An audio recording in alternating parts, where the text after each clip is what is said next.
week 3 of the February grocery budget challenge. And I've challenged myself to get a little extra creative and try some new recipes that we don't normally try. Tonight I'm gonna go ahead and try to make chicken fajita casserole. We'll see how this goes. It sounds good. I've never made it before. And then I'll probably just do a side of white rice. And that's probably gonna be it for tonight. So, see how this goes. The recipe uses some peppers. I used an orange pepper and a red pepper, although it does say a green pepper and a red pepper. I did not have a green pepper.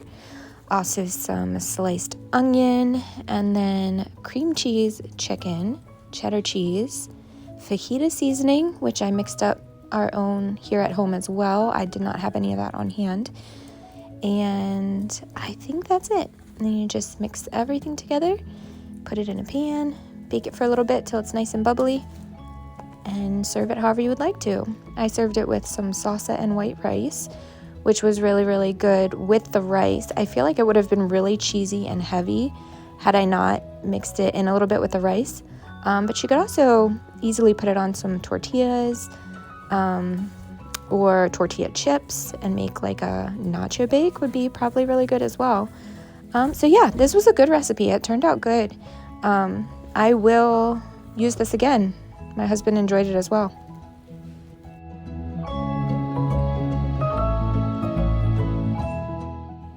Also, just a little side note, I do need a new cutting board.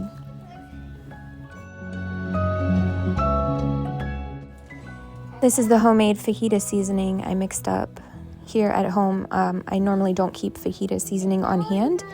I did have all of these spices and seasonings on hand. Besides the chili powder, I did just have to pick that up this morning. But yeah, just mixed everything up together and it tasted really, really good.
Here's everything all mixed up and then ready to go into the pan.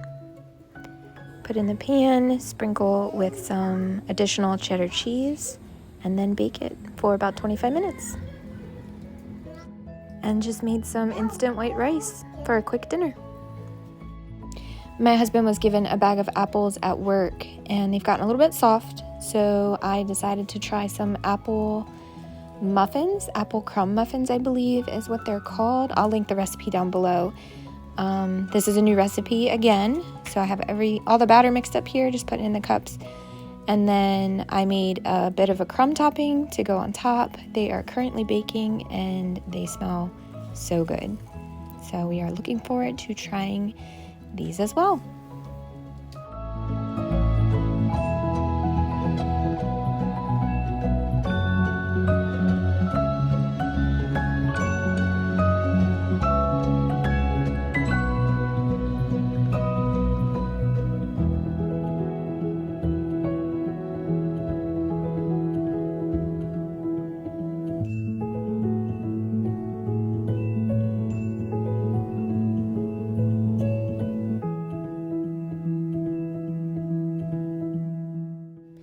These were so good. I would 100% recommend making these. And I think they'll work with any type of apple. But yes, warmed up, oh my goodness, so good. For breakfast, dessert, anytime. They were so delicious.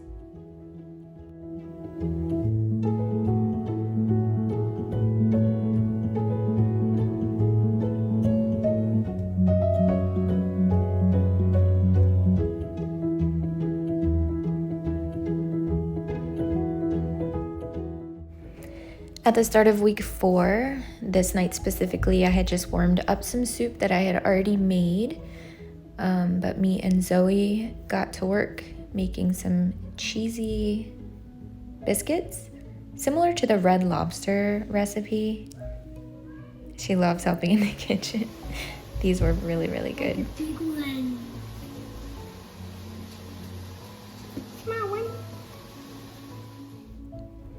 And just stick them in to bake for a little bit. And then after they're done baking, before they get served, you just brush them over the top a little bit with some butter and some green herbs, and I think it was just some pepper in there. They were very good. And week number 4, we also made this garlic butter chicken and potato skillet. Saute the potatoes first with some different mixtures of seasonings, and then you saute the chicken, and then you just mix it all together at the end. And I served this with some white rice, and it was very good as well.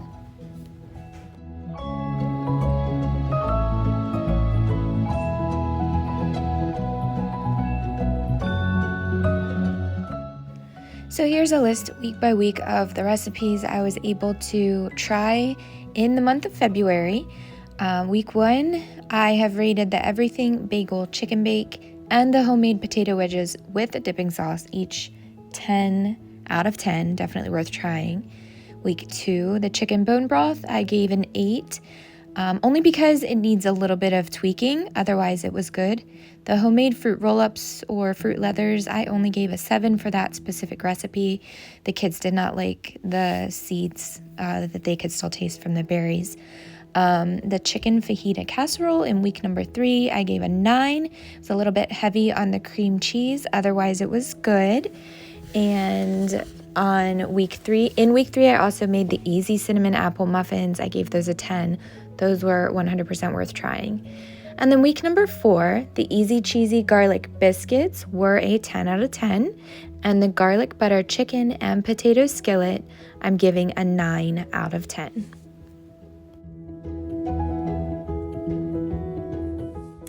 Hey guys, just checking in the last time for the wrap up of February. I'm very excited that March is finally here. That means spring is right around the corner and we are ready for it.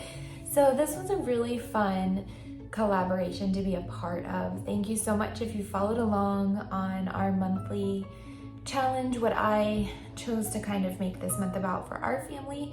And I think it was a successful month. I was able to add in some new recipes that I will definitely use again into our recipe book, into my recipe book collection. They are ones that I would definitely recommend you try out if you're looking for something new to add in. None of them were super complicated. I have gone ahead and made a list of everything that I was able to accomplish, and I put little ratings beside them, like 1 out of 10 if I would recommend it or not recommend it. And some of them I would recommend, but maybe just like tweaking the recipe a little bit. So yeah, this was really, really fun. And I just wanted to say thank you so much to Megan over at Pennies and Salt for hosting this collaboration. I will link her channel down below, and I will also link the playlist down below if you want to go through and haven't seen all of the videos, or you're curious as to what the February grocery budget challenge is.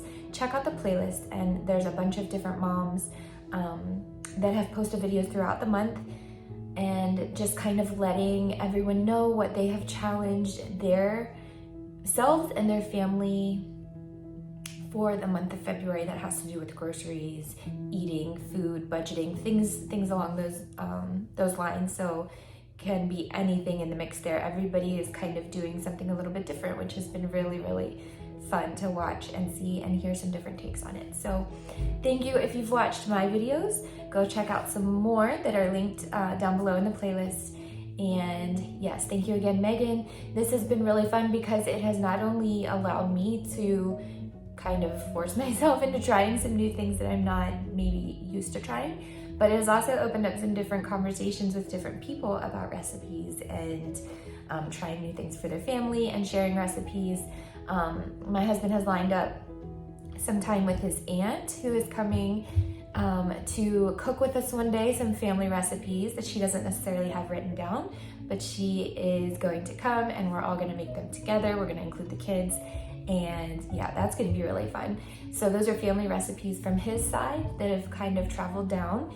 And I've also been talking to some moms at church, some of the moms of the girls in Zoe's dance group, and we're gonna do a recipe share this Sunday. We're all gonna bring 2 recipes that are kind of like staple recipes in our rotation, and we're gonna share with the other moms. So hopefully between all of us, we'll be able to add in a little bit more of a mix, and I don't know, maybe just something different to throw in there, because like I mentioned before, I have a habit of kind of just making the same things and rotating through them every other week or so, which again is not a bad thing.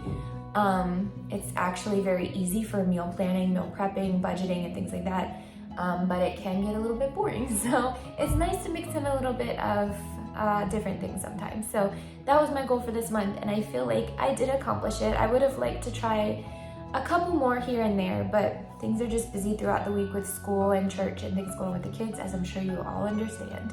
So again, I appreciate you so much if you've been here and you've watched through the month with us, and we will talk very, very soon. Happy March.